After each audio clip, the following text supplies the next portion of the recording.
Hey y'all, good Sunday afternoon. Time to get Sunday dinner going. Got some, these are New York strip steaks cut very thick, inch and a half. Too thick for me. They look like miniature roast. So we're going to make like a beef stew type of dish with these today. And we're going to have, I've already put the seasoning on it. Everything but the kitchen sink seasoning, a little bit of extra beef base on there to pump up that flavor. And I'm going to be doing some chicken. I'm going to do some jerk chicken. That's going to go into the oven. But these steaks I think will cook well right on top of the stove. And I'm going to do, by popular demand, I'm going to be doing a broccoli casserole and probably and the Brussels and some Brussels sprouts, and then the rice, and then the two meats. So that's going to be Sunday dinner for today. I got a couple people supposed to be coming to dinner. So let's get started with these steaks. What I'm going to do first, I'm going to just get my meat shears. And I think I'm going to cut them. See how thick these are? These are just too thick for me. I'm just going to use my meat shears and just cut them. I'm using one hand, y'all. Ooh, my shears are not sharp. I'm going to cut them to nice chunks. But anyway, when y'all see these again, in the interest of time, because I got so many different things to cook, I'm going to go ahead and, in my little tiny space that I got in here, I'm going to go ahead and cut these off camera. And when you see them again, I'll be putting them in the pan on top of the stove to braise them. And then I'll put my peppers and onions in, put a lid on them, and just let them cook for about 45 minutes to an hour, because they're going to be cooked just like a roast. Okay? Be right back. Okay, y'all, I got these steaks all cut up into about 3-inch pieces. So I'm going to go ahead and start putting them into the frying pan to get them started cooking. I got some 1/4 cup of olive oil in my pan here. I found one steak that wasn't so thick as the skin one, has a bone in it, so we're going to cook that right along. And the rest, that was a T-bone. I found a T-bone in there. How about that? Remember I told y'all I cleaned out my freezer yesterday. That's what happens when you clear out. Okay. All this will fit in here. This is probably, I'll say 5 pounds of steak. And each one of those steaks were a pound. You get about 5 pounds of steak. Each one of those steaks were 1 pound. So I'm just gonna go ahead and pile them in. So they are gonna stay in here in the end anyway. And they'll all get a chance to get on the bottom part of the pan and get a little brown on them. Okay. I was gonna flour them, but then I thought, man, we're trying to eat a little bit healthy, so we won't flour them. So these are some nice porterhouse steak. New York strip steaks is what they are. I mean, what can I say? It's gonna be a nice pan full, be almost like a beef stew. Okay. Now,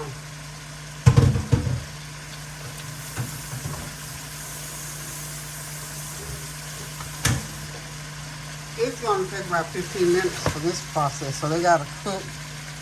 Let me get that.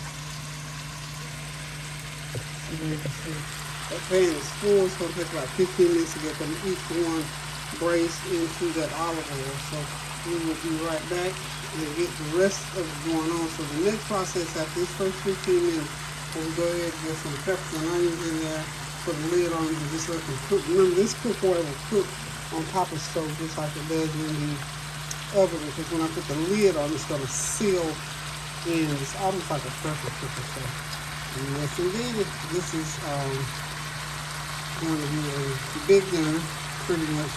One like my old-fashioned dinners. Got my floor in. I feel more like cooking now, y'all. So, y'all hang tight. Okay, I'm going to go ahead and throw these peppers and onions that I got chopped up here. Got this slice of them, so throw them right in the middle. Right in the middle.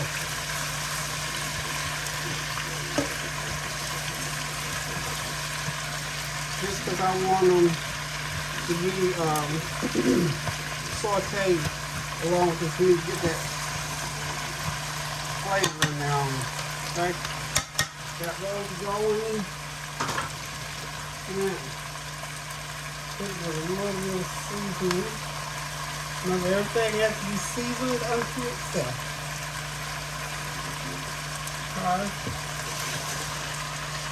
Grab me a couple of my confetti peppers.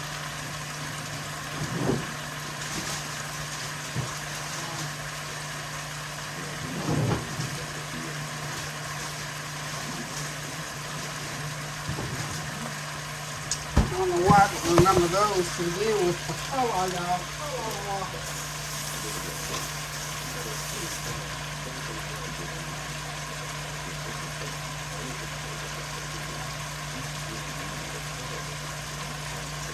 We always like a nice presentation, so I'm just going to slice these in, no particular size. We put them in for flavor and for color and to make the dish pretty. Now, doesn't that just brighten things up? Veggies always brighten stuff up. Veggies, always count on our veggies to do that. So I'm keeping my heat up high the whole time I'm cooking here. So once these cook about another 5 minutes, I'm going to put the lid on, and it's going to cook for the next hour, hour and a half until this meat is real nice and just tender, butter tender, okay? Speaking of Brussel, where is my Brussel?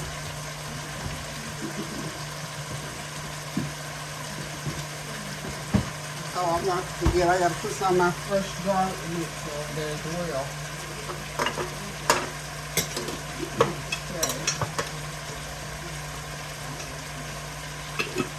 That's 3 good tablespoons of my fresh garlic going in. No less than 3, probably about 10 garlic cloves, probably about 2 big cloves of garlic is what that amount to.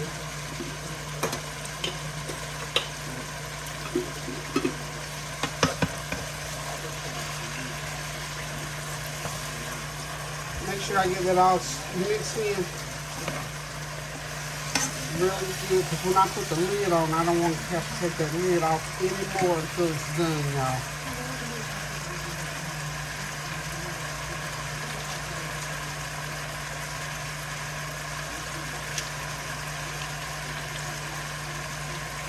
Put about 3 or 4 tablespoons of butter in, actually.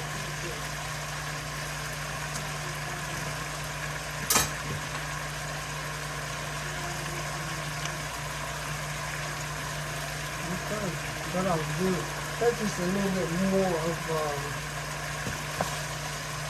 and I haven't decided if I'm gonna make a slurry. It depends on how my liquid is in here when I take the lid back off after it's all cooked through. It just depends on that, y'all.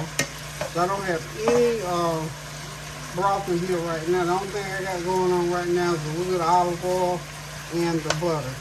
Okay.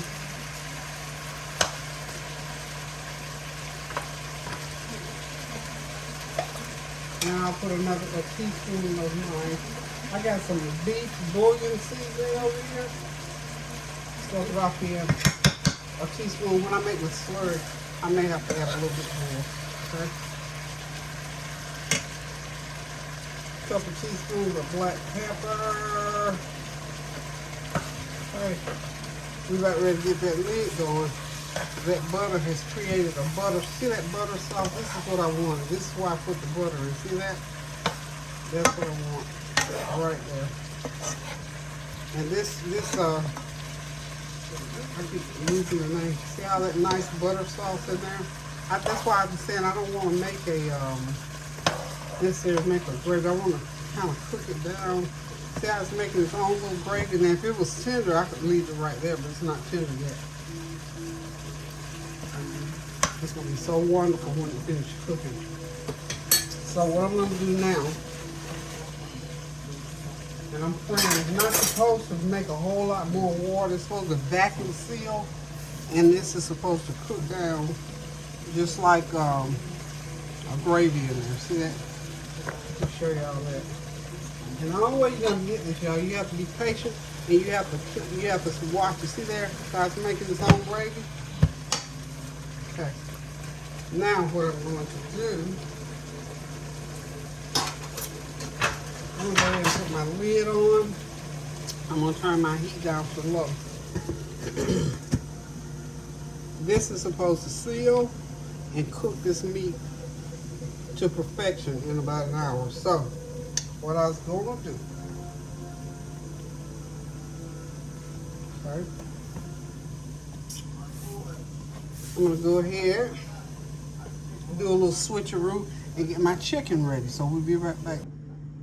Okay, y'all, it's time to get this chicken in the pan. This is going to be my version of, excuse me, this is going to be some jerk chicken, y'all. I couldn't put too much jerk sauce because y'all know we can't. I can't anyway. I cannot eat a lot of jerk seasoning, so I'm just dibbling and dabbling the jerk seasoning on here. I hand rubbed it in so it won't be too much. So, you know, I can't eat hot foods. Tansy can't eat a lot of hot food. Sometimes you just don't need to make it too hot.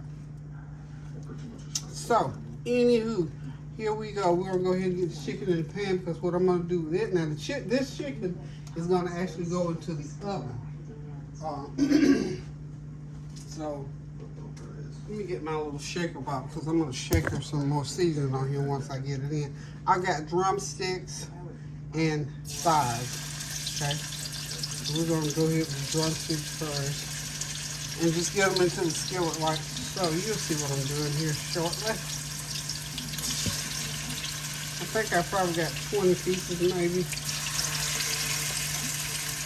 This is a pretty good sized pan, so hopefully I'll be able to get most of it in here. Kind of put them around the pan like so, and then put the thighs in between. If we stand that up and cooperate, we can do this, y'all. We can do this. We can do this. Make sure you have that pan good and hot, y'all. Good and hot.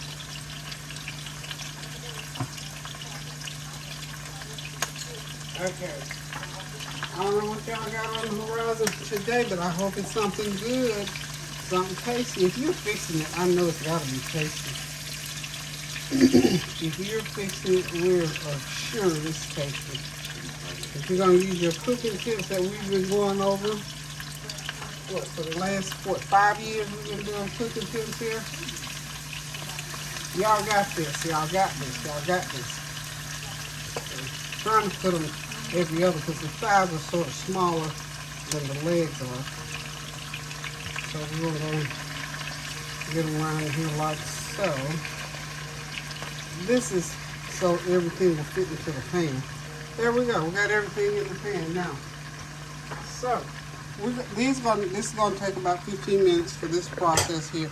I got all that chicken in the pan, got that heat turned all the way up on high with olive oil. Those chicken parts are seasoned with everything but the kitchen sink, some extra garlic powder, curry powder, and this jerk chicken. It'll have the jerk flavor, but I guarantee it won't be hot like jerk. We just can't do that real hot. So, but I'll make a jerk sauce that's going to have a little kick to it. So if anybody wants to pour some over once it gets done, see, that's where you do that to get the jerk hot folk in without booting the new folk out. So 15 minutes from now, we're going to come back. Hopefully it'll be cooked and turned, and I can get it into the oven. Hang tight.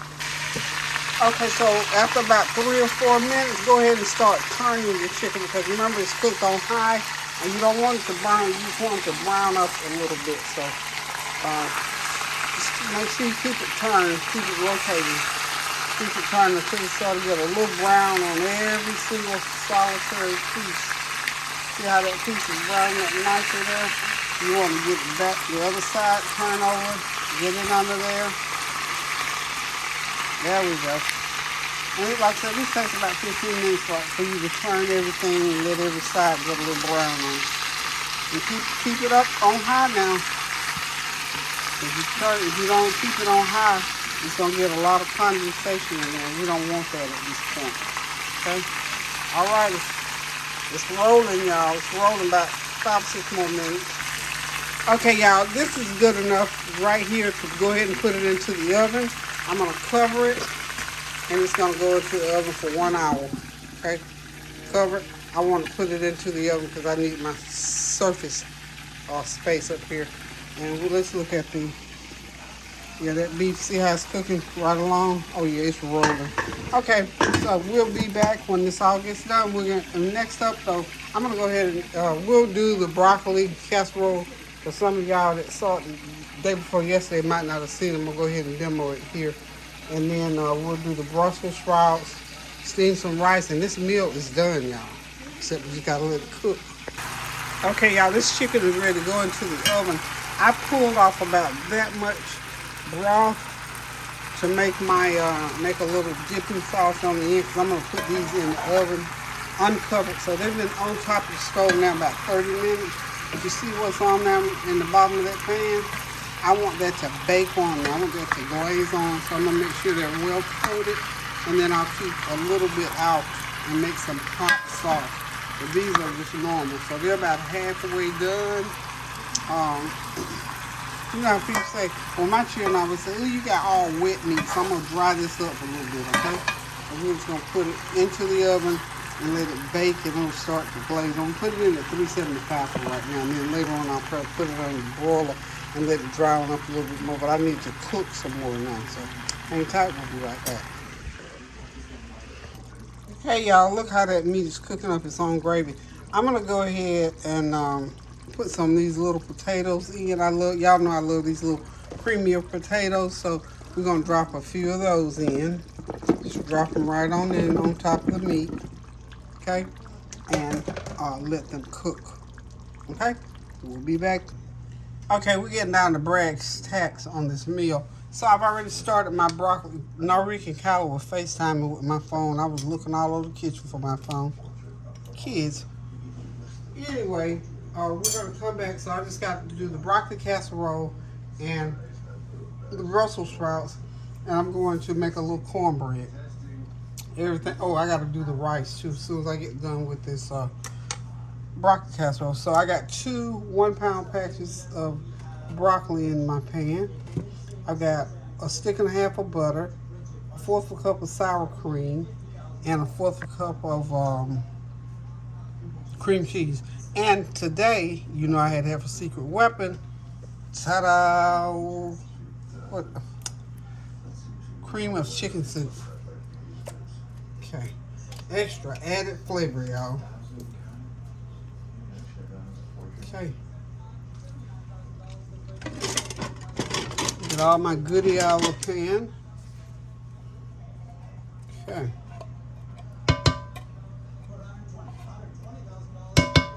Okay, so there's that.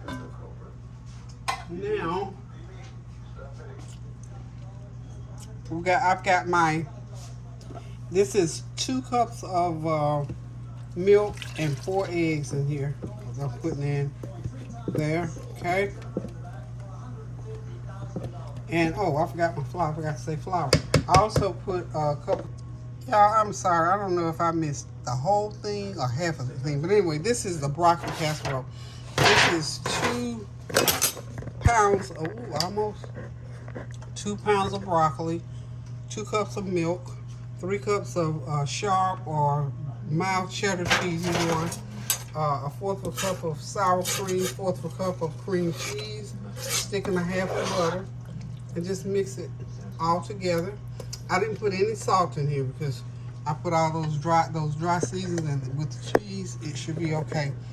And the butter, you know, but the butter is not salt, it's unsalted butter is what I'm using. So the butter won't have any salt in it either. So we're about ready to put this into the oven, 375 for about 1 hour to 45 minutes. Okay, when you see it again, it'll be broccoli casserole.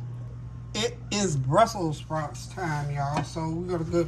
I got my Brussels sprouts washed, some of them cut in half. Put a little season on.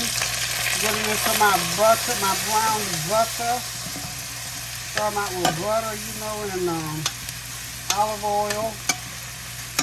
Turn that heat all the way up high. This is 2 pounds of Brussels sprouts, y'all. This is one of our favorite, and this is a very healthy vegetable, and it's a very tasty one. Almost, you know, for those of you who No, it tastes, has a cabbagey taste in the cabbage family, y'all.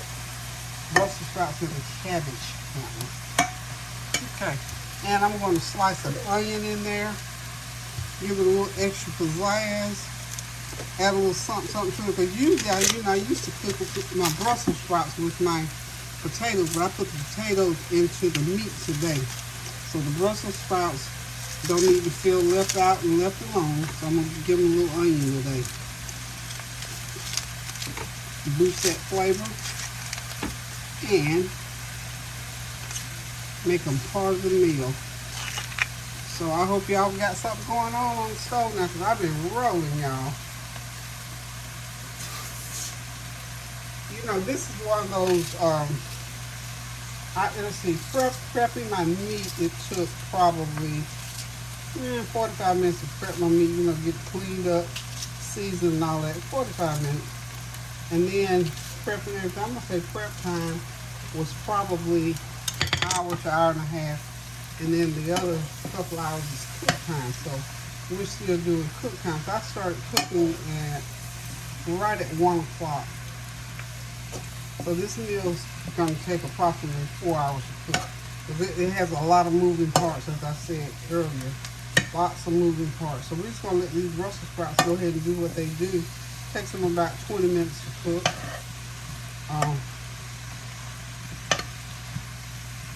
Got my everything in the kitchen sink seasoning on them. And I always put some of this especial seasoning. It has everything and all your cumin and not a lot of it because we don't want that flavor to take over in there. Because it really has some strong flavors in there. It's good stuff. If you use it properly, it will enhance your meal, make it taste really, really good, y'all.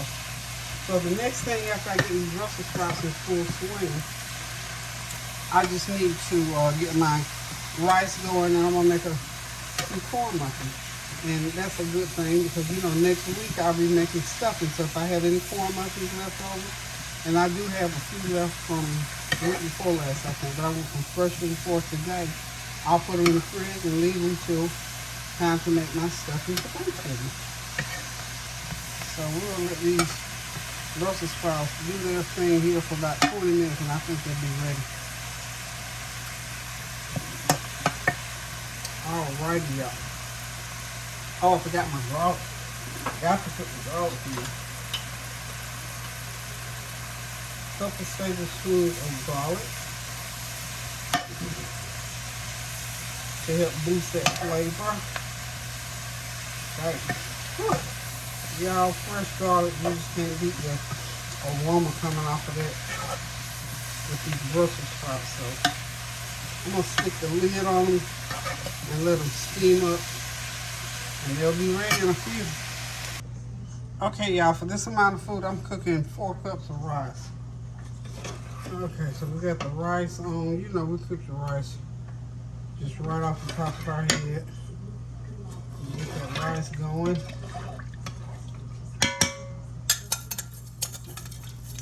When it starts boiling, just turn that heat down. Make sure it's not bubbling over.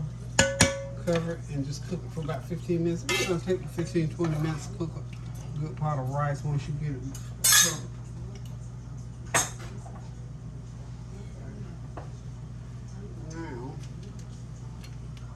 Okay, those Brussels, they're doing good. So, we're on the way, y'all. We're on the way. Okay, y'all, there it is in all of its glory. Dinner is done. Since I'm on this side, Brussels sprouts, corn muffins, the rest of them still in the oven. And that is some jerk chicken. I got a little sauce to put over that, but I wanted to just sort of dry it up a little bit so all the meat wouldn't be wet meat, as they call it. And back there is that big old pot of rice to serve the beef and potatoes with, the steak and potatoes. That's what that is, because those steaks are New York strip steaks, and I just cut them in pieces so they were so thick and just make like a beef stew with them. And of course, that's by popular demand, I made another pan of broccoli casserole. So we get ready to sit back, relax, and enjoy this meal. Hope y'all got your Sunday dinner on the stove. on the table or already in the stomach. So whatever you do, I hope you're enjoying this day. It's a beautiful, cool fall day. I'm saying this is my kickoff for the holidays for food and all that. We're doing the heavy stick to your ribs dinners these days. So we get ready to start decorating all that kind of good stuff. So listen, y'all, continue to pray without ceasing, doing something kind for somebody, treat each other good. Pick up the phone and call somebody you haven't talked to lately, or send somebody a cash app. That'll work. Watch out for your children. Keep our children prayed up while they're in school. They've been out for a day or two for that holiday. They'll be back on Monday, so we need to continue to stay in prayer mode for these kids when they go off to school, whether they're in college or primary school, junior high, whatever. Just keep our children prayed up, and of course the teachers too. Just pray their safety in the Lord as well, and that they are diligent, patient, and willing to teach our children to the glory of God. So until I decide to cook again, I love you guys. Thank y'all for your prayers, your comments, and your compliments, and all the prayers that you send my way on behalf of my family. So I love y'all, and until I decide to cook again, I'm going to go ahead and let my kids eat because they're pacing and they're ready to eat. Supposed to have a little bit of company, but I don't know. She may or may not be here. Anywho, if my company comes in, I will most certainly put her on camera. But for right now, love you guys until I decide to cook again now. Toodles!